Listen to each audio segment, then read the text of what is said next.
Dan saya membiasakan untuk mengajak teman-teman memulai dengan mendoakan orang-orang sekitaran kita, keluarga termasuk kita.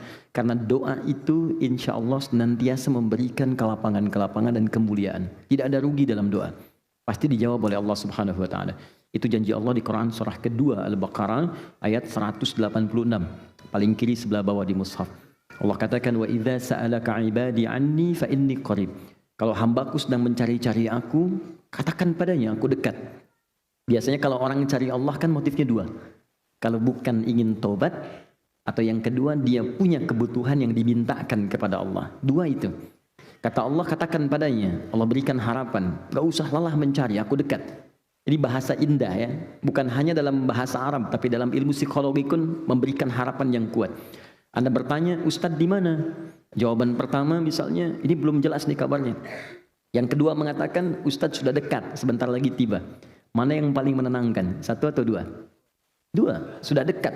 Itu yang paling menenangkan, kan? Nah, karena itu, ketika Allah kemudian memberikan statement, aku dekat, gak usah dicari.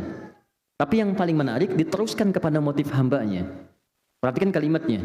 Wa idza sa'alaka 'ibadi 'anni fa inni qarib. Tidak berhenti sampai sini. Ujibu da'watad da'i idza da'an. Ketika mereka datang kepadaku memohon apapun, aku pasti akan kabulkan apa yang mereka minta. Sepanjang itu mengandung nilai kebaikan untuk dunia akhiratnya. Maka saya mohon kepada teman-teman sekalian, jangan sampai ada sehari kita tidak berdoa pada Allah Subhanahu wa taala.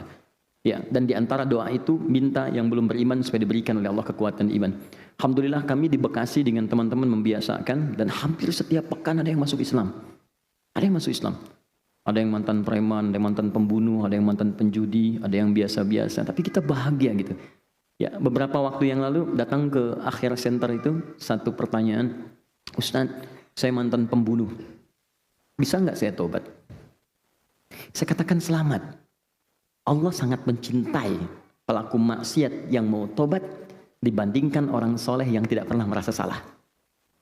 Lalu saya sampaikan Quran surah kedua di akhir ayat 222. Innallaha yuhibbut tawwabin. Allah cinta orang tobat. Dan Anda sekarang sedang dicintai oleh Allah. Saya pun belum tentu bisa mendapatkan status itu. Jadi ketika Allah menanamkan cintanya, ambil itu. Karena tidak semua hamba bisa mendapatkan kesempatan itu.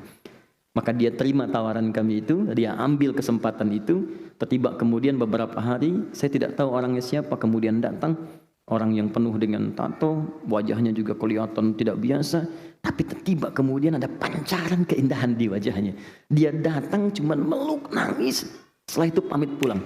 Tapi dalam hatinya saya melihat ada janji untuk menjadi hamba yang lebih baik daripada sebelumnya. Setiap kita tidak pernah ada orang yang suci. Semua manusia pasti punya latar belakang yang pernah berbuat salah. Dan harapan itu dibuka oleh Allah untuk kembali menjadi baik. Adam itu manusia, Adam pernah salah. Dan Adam diberikan kesempatan berubah, Adam bertobat. Setan pernah salah, dan setan diberi kesempatan tobat, dia memilih untuk bertahan dalam kesalahannya.